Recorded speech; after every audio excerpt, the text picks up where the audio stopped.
A soldier ran up to a nun. Out of breath, he asked, "Please, may I hide under your skirt? I'll explain later." The nun agreed. A moment later, two military police officers ran up and asked, "Sister, have you seen a soldier?" The nun replied, "He went that way." After the military police officers ran off, the soldier crawled out from under her skirt and said, "I can't thank you enough, sister. You see, I don't want to go to war to Iraq." The nun said, "I understand completely." The soldier added, "I hope I'm not rude, but you have a great pair of legs." The nun replied, "If you had looked a little higher, you would have seen a great pair of balls. I don't want to go to Iraq either." Dave is an advertising executive in LA who is always boasting that he knows everyone on the planet, and they all know him. His colleagues love hearing his stories about this celebrity or that politician. However, his boss doesn't believe a word and challenges him to prove his boasts. "Boss, I'll name 3 people. If you can't prove you know them and they know you, you're fired, and I'll make sure you never work in this town again." Dave: "Boss, I know everyone. Who's first?" Boss: "Tom Cruise." Dave: "Me and Tom were in acting class at Yale. We go way back." So they drive up to Beverly Hills and knock on Tom's mansion door. Tom answers and says, "Hi, Dave. I've just got the new Mission Impossible script. Come and have a read and tell me what you think." Boss is suitably impressed. Boss: "Okay, well done. Next is the President, Barack Obama." Dave: "After I left Yale, I was an undergrad at Harvard Law. I roomed with him before he met Michelle." So they go out to Washington and start a tour of the White House. Just as they're passing the West Wing, they hear a voice saying, "Hi, Dave. I have a Security Council meeting soon, but I've always got time for an old friend." They proceed to the Oval Office for coffee. At this point, the boss is extremely impressed and says, "Right, I'll change the challenge. If you can prove you know the last person personally, not only is your job safe, but I'll make you a partner." Dave: "Boss, I told you, I know everybody. Who is it?" Boss: "His Holiness, the Pope." Dave: "No worries, boss. Prior to Yale, I was in seminary with him." So they board the corporate jet and fly to Rome. They enter the Vatican, where they gather in St. Peter's Square, surrounded by the 10,000s of the faithful. Dave: "Boss, he won't spot me among all these people. Give me half an hour. I know all of the Swiss Guard. I'll come out on the balcony with him." 30 minutes later, the doors open on the balcony, and the Pope emerges to perform his benediction. Next to him is Dave. 30 minutes after, and he returns to find his boss prone on the floor and being administered by paramedics.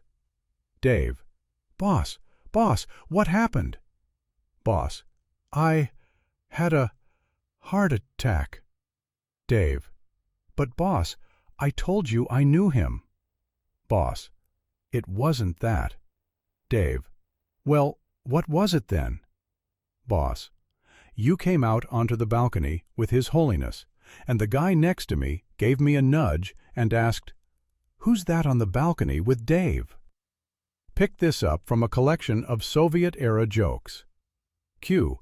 Why do the secret police patrol in groups of 3? That way there's always one who can read and one who can write. What about the third? Someone's got to keep an eye on the 2 dangerous intellectuals. A man arrives at a hotel after a long train journey, exhausted. He comes into a communal room and sees 3 other guys who are drunk and talking loudly. Submitted 22 hours ago. They are cracking anti-government jokes and laughing at Khrushchev. The man is annoyed that he can't sleep, so he hatches a plan. He walks out into a corridor and asks a staff member to bring him a cup of tea. He then comes back into the room and starts talking to the noisy fellows. "Comrades, you shouldn't joke like that here. Every room is bugged, you know." "Nonsense. Who would listen to us? Well, let me show you. The man walks up to a socket and says into it, "Comrade Major, can I have a cup of tea, please?" Sure enough, the staff member soon enters with a cup of tea. See? Told you. The three men are pale and quiet for the entire night. So the tired man finally gets some good sleep and asks the receptionist about the fate of the three men. At 3 in the morning, the KGB came and arrested them. Comrade Major also said that he liked your little trick, but warned you to be careful next time. I called Animal Control Welfare today and said, "I've just found a suitcase in the woods with a fox and 4 cubs." "That's terrible," the woman on the phone replied. "Are they moving?" "I'm not sure, to be honest," I said, "but that would explain the suitcase." Everyone knows about Darth Vader, but very few people talk about his wife. Ella wasn't great at conquering planets, but she did make it easier to navigate the Death Star. Why do liberals hate dentists? Because dentists make teeth straight and white. My friend just told me to die in a deep, dark hole filled with water. I know he means well. When I was a child, my mum always used to bathe me in cheap Australian beer. It wasn't till I was 18 that I realized I'd been fostered. George's first day in the Navy. He speaks with the officer who assigns him his post. Go stand at the periscope entryway and make sure no unauthorized personnel touch the periscope. The recruit follows orders and stands by the periscope. After 15 minutes, the officer stops by. "Son, I'm changing your post to the mess hall. Go in there and start washing some dishes." The recruit obeys and heads to the mess hall. He's cleaned about 3 dishes when the officer walks up again. "Listen here, recruit. Your new post is in the supply room.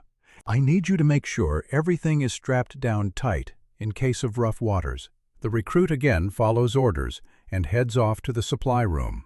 There, he sees a crewman moving some boxes. "Hey there," says the recruit. "Is it normal to keep getting reassigned to new posts all day? I haven't kept one position for more than 15 minutes. The crewman says, "Oh yeah, this sub is full of reposts. Today I learned I should not have my password be the name of my cat." I then turned to my cat and said, "Well, Wanks, I guess it's back to the drawing board."